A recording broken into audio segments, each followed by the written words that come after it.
Nouvelle édition du Vrai Journal, Madame, Messieurs, bienvenue à tous. D'abord les titres.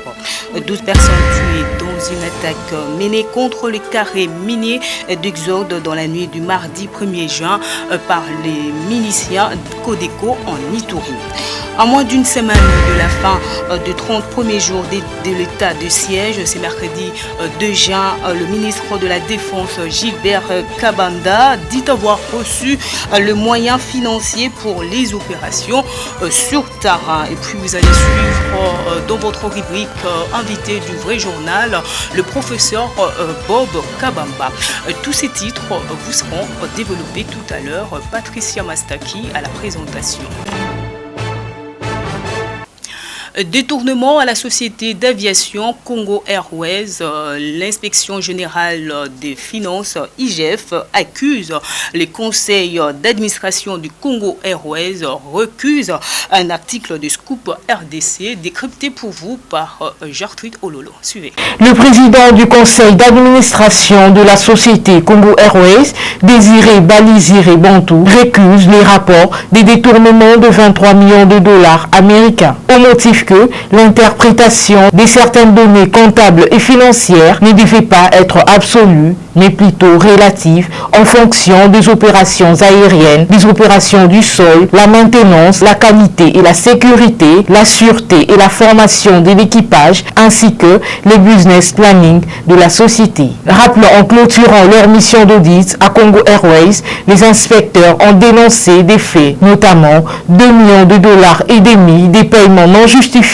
dû à la surfacturation manifeste en faveur de fournisseurs des services des douanes. 2 millions de dollars également de pertes découlant du non-reversement de recettes de la vente des billets par les agents. De plus, la cession aux sociétés pétrolières des décotes non justifiées de la subvention accordée à Congo Airways par l'État par rapport à la structure des prix des produits pétroliers. Par ailleurs, pour l'IGF, il y a non seulement risque de faillite, mais cette mauvaise gestion est caractérisée par le manque de rationalisme de charges. Du côté de Congo Airways, son PCA a rejeté en bloc tous ces éléments. Il s'y est dénoté que l'IGF a terminé au mois de mai l'audit de plusieurs grandes entreprises publiques dont Congo Airways, le Fonds de promotion de l'industrie FPI et la Caisse nationale de sécurité sociale CNSS. Les conclusions définitives avaient été transmises aux dirigeants de ces entreprises. 12 personnes ont été tuées dans une attaque menée contre le carré minier d'Exode dans la nuit du mardi 1er juin par des miliciens Codeco dans les territoires du Djungu. Nous sommes là dans la province de l'Ituri. Suivez. L'attaque intervient après une offensive de l'armée accentuée des miliciens Codeco dans le cadre de l'état de siège décrété par le chef de l'État en Ituri et au Nord Kivu. Une autre attaque sanglante attribuée aux combattants ADF a fait au moins 57 morts dans les villages de Boga et Tchabi dimanche dernier. Le ministre de la Défense nationale, Gilbert Kabanda, a annoncé avoir reçu des moyens du gouvernement en vue d'accélérer les opérations dans le 2 précipité et a également indiqué que des troupes seront déployées en renfort dans ces entités. Dans 2 semaines, les choses ne seront pas les mêmes sur le terrain, a-t-il rassuré après une réunion à la primature. Je l'ai annoncé au sommaire à moins d'une semaine de la fin de 30 premiers jours de l'état des sièges. Le ministre de la Défense, Gilbert Kabanda, dit avoir reçu le moyen financier pour les opérations sur terrain. C'est un reportage signé Jusen Zeba. C'est bientôt la fin de 30 premiers jours de l'état de siège. C'est seulement hier mardi que le ministre de la Défense, Gilbert Kabanda, a enfin reçu le moyen financier pour les opérations sur terrain. Pour le moment, l'état de siège, nous sommes en phase d'accélération parce que la phase d'accélération exige que tout le dispositif, c'est comme un avion qui décolle. Maintenant, les ressources sont là. Avec les ressources que le ministre du Budget, le ministre des Finances vient de mettre à la disposition du ministère de la Défense nationale, nous allons connaître une accélération des activités de l'état de siège. Les opérations sur le terrain vont démarrer avec la logistique, avec toutes les capacités financières, les hommes. Il y a des hommes que nous allons devoir bouger pour aller dans les zones de l'état de siège. Et d'ici, je peux vous rassurer, d'ici 2 semaines maximum, la situation ne sera plus la même. Rappelons que pendant ce temps, le massacre de civils par les groupes armés continue dans les 2 provinces. En Ituri par exemple, la nuit de 30 mai, plus de 51 civils ont été massacrés en une seule nuit. Le prix Nobel de la paix, Dr Denis Mukwege, qui a livré cette information, réclame justice pour briser les civils de violence. Elimaté, analyste politique de Béni, estime que l'état des sièges décrété par le chef de l'État Félix-Antoine Tshisekedi n'est pas la solution à l'insécurité qui sévit dans ces coins de la RDC, car selon lui, il y a des infiltrés au sein de l'armée congolaise. Il a dit à Jocelyne Luanga. Réagissons à la demande du président de la République Félix Tshisekedi sur l'aide humanitaire aux sinistrés et victimes de l'éruption volcanique, Elimato estime que le gouvernement doit s'assumer car il ne sait pas prévoir. Normalement, boka na biso na ndenge ezali na richesse toza nango tokoki kosenga aide na bamboka mususu te. C'est parce que tozo kambama na batu oyo ba prévoiraka ba problème te. Donc, gouverner, c'est prévoir. Et ça, dès que tu as problème, il y a un bandi ko luka ba nini ba aide wana. Puisque, tous les députés, ça fait presque 8 mois. Alobi, honorable Baptiste Kakase, quoi. Alobaka pona problème à volcan que volcanologue na biso wana baza bien entretenite. Tellement que gouvernement na biso ezwa kabilo ko nyoso lokola blague, ata olobi bayo kakate iza lokola baza na programme na bango moko eza na motema na bango baladaka bakolanda makambo ya seriété. Oui, gouvernement esala makasi babi misambongo parce que babi misaka bambongo ebele na makambo mususu makambo ya ba voyage mais basala makasi basunga population. Par ailleurs, cet analyste politique de Béni pense que l'état d'urgence décrété par le chef de l'État en Ituri et au Nord Kivu n'est pas la solution à l'insécurité dans l'est du pays. État de siège baloba qui no ko sala au moins il koka. Après ata eloko moko sa limite. Alors état de siège elinga kezala makanisi ya bien soki basangisi biloko mususu pe na kati ya état de siège. Par exemple, tolobaka bandaka laki balongola ba service nyonso eza kuna ba changer bango mais batika la ko changer. C'est la même militaire au bazala kuna nde bazakuna. Ba changer kaka gouverneur, ba changer kaka maire de la ville. Bon après, équipe nyonso eza kuna balongwa kuna batia batu mususu. Wana nde bako convaincre population. Un métis ne peut jamais être président de la République démocratique du Congo puisqu'étant bâtard. Est-ce qu'être métis est un péché? Qui choisit ses parents? Le seuil de l'inacceptable a été franchi pour fragiliser le président de Ensemble pour la République. Moïse Katumbi, on a émietté le Katanga et aujourd'hui, pour l'exclure, on discrédite toute une catégorie de Congolais. Suivez Noé Tiani qui défend sa loi sur la congolité. Prendre ce risque d'avoir quelqu'un comme ça devenu président de la RDC. On sait maintenant que la femme de Katumbi est burundaise. Alors dites-moi, mère zambienne, père grec, italien, juif, femme burundaise, quelle est la connexion qu'il a avec la RDC pour prétendre occuper même la magistrature suprême dans un pays comme la RDC? Jean-Claude Mouyambo, qui est ami à Katumbi et qui le soutient.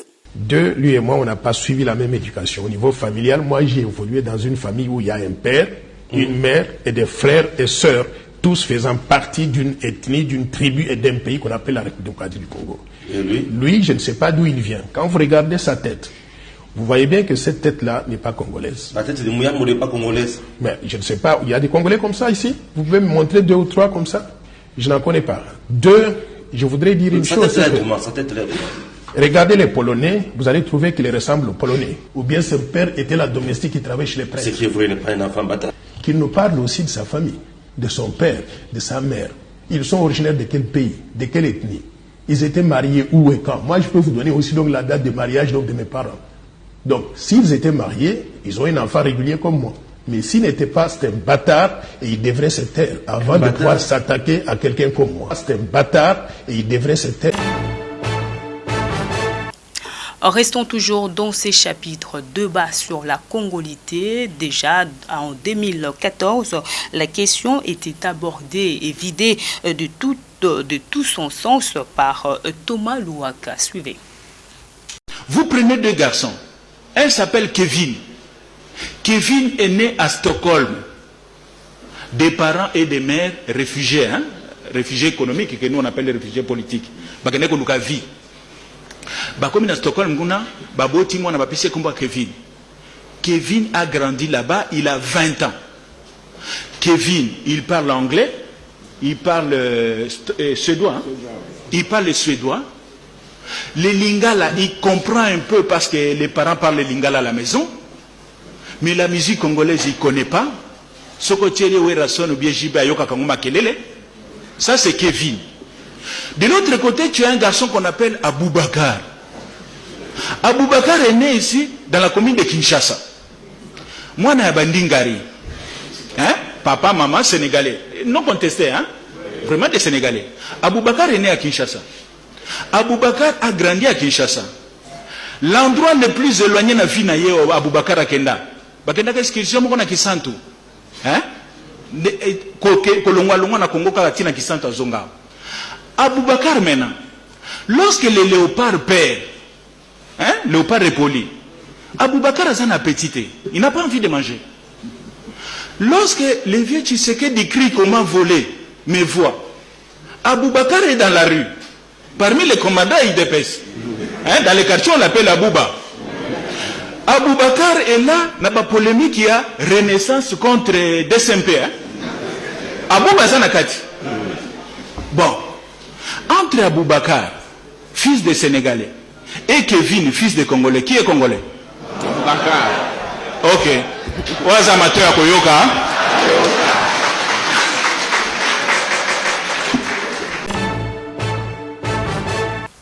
Et de son côté, Olivier Kamitatou, cadre de Ensemble pour la République, répond à Noé Tchani dans cet élément signé Gisèle Zeba. Aujourd'hui, la nation congolaise a besoin d'unité. Nous avons par le passé été trop souvent dans des conflits intercommunautaires à l'est du pays, entre le Katanga et le Kasaï, que pour rallumer ces vieux conflits, ce pays a besoin d'unité, de cohésion pour son développement. Moïse Katumbi était très clair sur cette question. Tout ce qui concourt à la division entre Congolaises et Congolais, eh bien, nous allons nous y opposer et de manière très ferme. Et je pense que les provocations, parce qu'on le lit sur les réseaux sociaux, nous ne voulons pas souffler sur les braises. Nous demandons à tout le monde de rester calme, de ne pas céder aux provocations, de ne pas céder aux distractions. Mais si cela devait courir trop loin, nous prendrons toutes nos responsabilités. Noël Tchani a oublié l'histoire de notre pays. Moïse Katumbi l'a rappelé. Nous sommes, dans l'hymne national, nous le chantons, nous sommes unis par le sort, nous sommes unis dans l'effort. Le sort, ce n'est pas le sort au quotidien, ce l'est également, mais c'est également le sort qui a scellé toutes ces communautés, ces 400 communautés qui composent la République démocratique du Congo. Les grands empires, les grands royaumes, les sangs, les larmes qui ont été versées.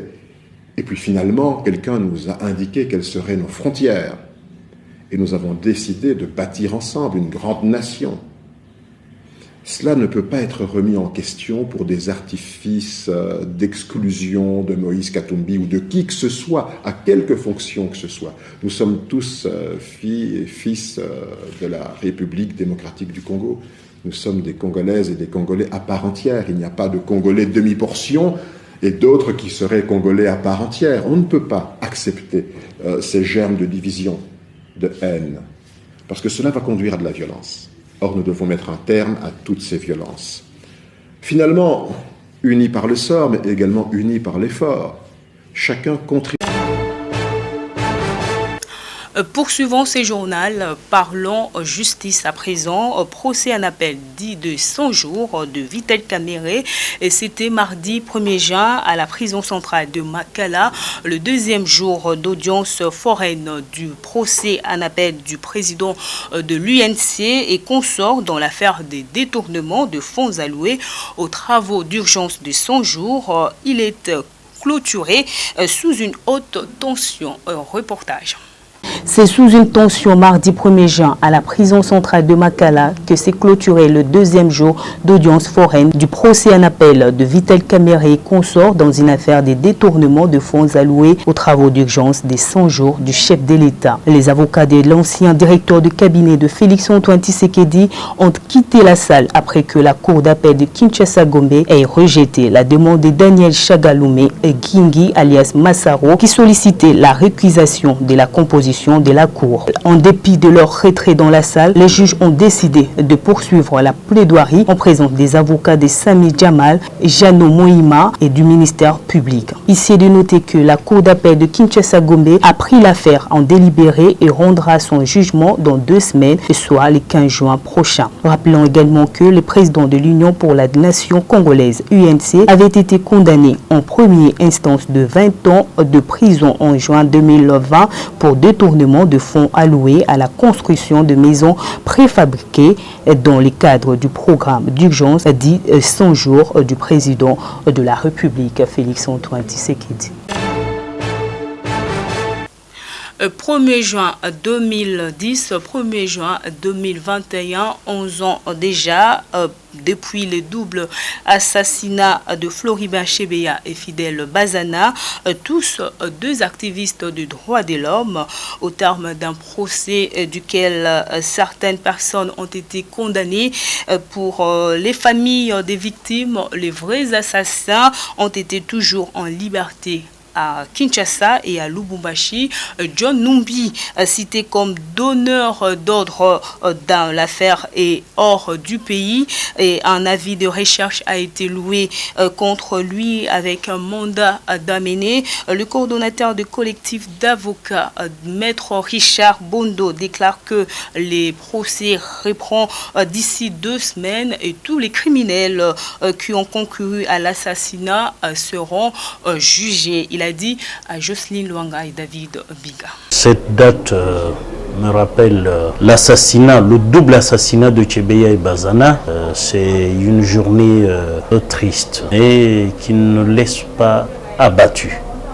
Parce que le collectif est déterminé à ce que tous les criminels qui ont concouru à l'assassinat soient jugés. Cette semaine, la décision de renvoi signée par le procureur, l'auditeur général des forces armées, est sur la table du premier président de la haute cour militaire. Et soyez-en sûrs, peut-être d'ici 2 semaines, le procès reprend. Tous ces criminels sont pétochards, ils ont la peur dans leur ventre, mais ils le tuent simplement pour intimider les gens. Voilà que John Numbi a fui. Disons, on ne sait pas où il est. Il se cache soit à l'étranger, soit sur notre territoire. Mais il aurait pu prendre tout son courage et se sortir de sa tanière pour dire, bon, moi je suis un grand lion, je suis là comme juge. Et comme jusque-là, on peut dire qu'il y a la présomption d'innocence, on peut la quitter. Dire que Joseph Kabila est l'assassin. Ça, c'est la vérité peut-être immanente, mais la vérité pour l'avocat, c'est une vérité judiciaire à base des pièces qu'il a. La vérité immanente, il faut remonter à Dieu. Bon, moi, je ne suis pas un démiurge pour dire, voilà, c'est Joseph. Nous avons les pièces et même les éléments vidéo ou audio de tous ces témoins qui sont à l'étranger. Et avant le début du procès, nous allons donner une conférence de presse pour fixer l'opinion sur la marche que nous allons suivre et les évidences que nous avons puisées au dossier. Toujours dans ces chapitres sur la disparition des Kitenge Yesu qui continue de faire réagir au Parti congolais pour les social-démocrates, Basile Olongo, son président, pleure le haut représentant du chef de l'État qui qualifie d'un homme hors pair. Il a dit à Justin Manyongo et David Mbinga. La coalition nationale populaire et les partis congolais sociaux-démocrates avons appris avec consternation et beaucoup d'émotion la nouvelle de la disparition brutale du haut représentant et envoyé spécial du chef de l'État, son Excellence Yesu Kitenge. Le patriarche fit un bas de la classe politique congolaise qui a su jouer un rôle prépondérant, une perte énorme pour les chefs de l'État, son Excellence Félix Antoine Tshisekedi Tshilombo, pour qui il était une des personnalités de première. C'est à lui que le chef de l'État m'est confié et m'est recommandé pour résoudre tout ce que nous avions comme problème. Notre prière est que Dieu Tout-Puissant réconforte le chef de l'État ainsi que la grande famille politique de l'Union sacrée de la nation. Dans le monde de l'au-delà, où vous vivrez à jamais, patriarche, que Dieu vous réserve une place aux côtés de ces anges, car sur terre, vous avez accompli votre mission.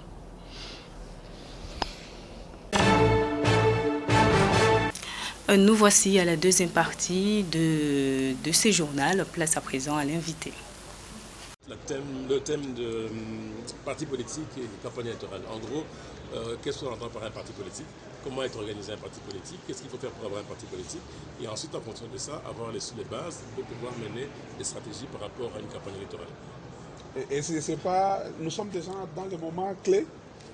Vous savez, les élections ne se préparent pas une année avant l'échéance constitutionnelle ou les échéances légales. Ça se prépare bien avant et toute machine, quand on veut mettre en place une machine pour gagner, ça se prépare bien avant, ça veut dire avoir des équipes, ça veut dire avoir des candidats, avoir un peu tout ce qu'il faut pour qu'il y ait véritablement une machine pour permettre à un parti politique de gagner. C'est le genre de formation qui est dispensée aussi dans d'autres partis politiques et même dans les sociétés civiles pour expliquer effectivement comment on organise les élections. Professeur Bob Kabamba, moi je veux parler science avec vous, mais sur des questions qui défraient la chronique aujourd'hui. Notamment une idée lancée par un Congolais, Congolité. Vous êtes un professeur, vous maîtrisez les questions juridiques. Que pensez-vous de cette question de congolité aujourd'hui? Doit-on exclure les Congolais qui ne sont pas réellement des pères et de mères à la présidence? Doit-on restreindre toute cette idée qui est lancée, vous en tant que scientifique? On aimerait avoir des avis scientifiques et non politiques d'un professionnel que vous êtes. C'est une question fondamentale. Et donc, en fait, quand vous regardez l'histoire politique, aussi bien du Congo que de beaucoup de pays africains, cette question avait été abordée dans les années 60 déjà. Elle a été abordée dans les années 70. Et dans beaucoup de pays qui avaient adopté cette dynamique-là, on finit dans des situations chaotiques. Il n'y a pas plus loin, il n'y a pas plus tard qu'il y a quelques années, on a eu le cas en Côte d'Ivoire, avec cette histoire de l'ivoirité sur cette question-là. Et nous avons vu que ça a abouti à la guerre, et une guerre civile qui a été meurtrière et qui a fait reculer la Côte d'Ivoire de plusieurs années. Et ce sont des questions qui avaient été abordées justement au niveau de la Constitution. Lorsque le Constituant a voulu élaborer la Constitution, ce sont des questions qui ont été élaborées, qui ont été posées à ce moment-là. Et les réponses ont été apportées par toute la classe politique pour éviter justement d'arriver à entraîner dans ce genre d'exclusion. La guerre a eu lieu en 1997, 96-97, 2002, 2003, 2004. Donc on ne veut plus revenir sur ces questions-là d'exclusion. Et de ce fait-là, on a mis des bases au sein de la Constitution qui permettent justement de pouvoir avoir éliminé tout ce qu'on appelle les articles conflictogènes. Et ça, c'est un article conflictogène qui amène justement des conflits. Et le Congo n'a pas besoin de commencer à revenir en arrière sur des questions qui avaient déjà été réglées. Je suppose que pour ceux qui sont partisans de la congolité, c'est une question, j'imagine, aussi d'opportunité politique. C'est que les hommes politiques, généralement, quand ils voient qu'il y a une opportunité, ils essayent de la saisir et de pouvoir exister sur cette problématique-là. Mais je pense que scientifiquement, c'est prouvé partout ailleurs dans le monde et en Afrique que les process d'exclusion, les process de IT, congolité, ivoirité, bénité, etc., tous ces concepts-là n'ont amené que des conflits et n'ont abouti qu'à faire reculer un pays plutôt que de faire avancer le pays. En tant que spécialiste de la question, s'il faudrait que vous donniez un conseil, en ce moment-là c'est un avis qui vient de quelqu'un qui maîtrise la question, que diriez-vous aux Congolais? Oui, je pense que c'est une question qu'on a déjà réglée et ce n'est pas la peine de pouvoir renouveler encore des problèmes qu'on a déjà réglés et qu'il faut aller plutôt de l'avant. Lorsque on arrive à aborder cette question-là, vous allez aborder aussi la question de la nationalité. Beaucoup de Congolais aujourd'hui ne sont plus Congolais, ils sont étrangers au sens de la Constitution et au sens de la loi. Et ceux-là aussi sont exclus de la participation au pouvoir. Tout à fait normal, puisque les textes sont ce qu'ils sont. Mais néanmoins, si on veut effectivement arriver à enlever cet autre potentiel article conflictogène, pourquoi ne pas aller vers la double nationalité? Et vous savez, cette question aussi avait été abordée au moment de l'écriture de la Constitution. Et la question qui a bloqué justement l'adoption de la question pour tout Congolais d'avoir plusieurs nationalités, c'était lié au contexte régional. Puisque tout simplement, au niveau du Congo, on ne voulait pas qu'il y ait des personnes d'origine de certains pays qui aient la nationalité de deux côtés. Et que ça créerait plus de problèmes que ça en résoudrait. Et pour pouvoir mettre fin à ce débat, on a mis la nationalité congolaise, elle est une et exclusive, point barre, et comme ça la question a été réglée. Alors là, quand on a mis pour régler cette question-là, on n'a pas voulu revenir à toutes des questions de congolité. Celui qui est congolais, il est congolais, et que ça s'arrête là. Il est congolais puisqu'il a la nationalité congolaise, il vit au Congo, et puis je vais même aller plus loin. Vous savez, on avait même au niveau des communautés, on n'a pas mis groupe ethnique. Parce que vous réalisez de manière très claire au niveau de la Constitution, c'est une traduction, on dit les communautés vivant au Congo avant 1960. C'est lié pour éviter justement d'arriver à la catégorisation qui est ethnique, qui ne l'est pas. Tribu, clan, puisque vous avez aussi cette question-là qui a été abordée. C'est-à-dire, vous avez, dans une ethnie, vous avez des clans qui veulent se définir comme n'étant pas de cette ethnie-là. Vous avez des tribus qui veulent se définir comme n'étant pas de cette ethnie-là. Tout à fait. Et alors ça a créé toute une série de problèmes et alors communauté. Est-ce que c'est une question de curiosité? Vous parlez des catégories, vous n'avez pas peur d'être catégorisé aujourd'hui qu'on vous retrouve ici en plein séminaire d'Ensemble pour la République? Catégoriser, c'est pas la première fois. C'est pas la première fois que je fais des formations. J'en ai déjà fait pour plusieurs partis politiques. L'avantage de pouvoir faire des formations, c'est pour aider justement que les partis politiques se consolident. Si on veut qu'un parti politique se consolide, c'est la démocratie qui y gagne. Ce n'est pas la peine de pouvoir avoir des partis politiques qui ne sont pas consolidés, où on va avoir des partis, par exemple, ethniques, des partis tribales, alors qu'on a besoin d'avoir des partis qui sont des partis nationaux, des partis qui ont une idéologie, qui se construisent et qui permettent justement de faire fonctionner la démocratie. Et au Congo, nous avons une démocratie participative qui est fondée sur les partis politiques. Si vous n'avez pas des partis politiques, vous n'avez pas de démocratie représentative. Alors si je peux aider, je l'ai déjà fait en Belgique à l'UDPS, j'ai fait des conférences pour l'UDPS, j'ai déjà fait pour le PPRD, à Kinshasa, à Lubumbashi d'ailleurs ici, j'ai déjà fait pour d'autres partis aussi pour pouvoir aider à ce que ces partis se consolident. Et il y a des programmes des bailleurs de fonds internationaux qui appuient justement ces partis politiques. Vous avez le fonds, la fondation allemande qui contribue justement à financer. Vous avez NDI qui finance aussi pour aider les partis à pouvoir se consolider, quel que soit le bord. Alors pour moi, en tant qu'expert, en tant que professeur qui maîtrise ces matières, pourquoi ne pas venir apporter, à aider, à continuer aussi à consolider tous les partis politiques. Les catégories, c'est tout à fait normal dans la vie politique congolaise, mais je ne suis pas membre de Ensemble pour la République. Dernière question, oui. On a vu la considération que vous faites ici par ceux d'Ensemble et Moïse Katumbi, l'honneur qu'on vous a donné ici. Que pensez-vous de la personne de Moïse Katumbi pour finir? Alors, quand on regarde l'espace politique congolais, comme j'ai expliqué lors de la formation, ça marche par région, d'accord? Par région. Pour l'élection présidentielle, j'ai expliqué c'est par région. C'est des régions, les leaders régionaux qui s'affrontent pour l'élection présidentielle. Et lorsque vous regardez la zone Est, c'est-à-dire la zone Est, c'est-à-dire que vous passez du Katanga jusqu'à la province orientale, il y a un leader qui se dégage et qui s'appelle Moïse Katumbi. Vous allez regarder dans plusieurs régions, etc.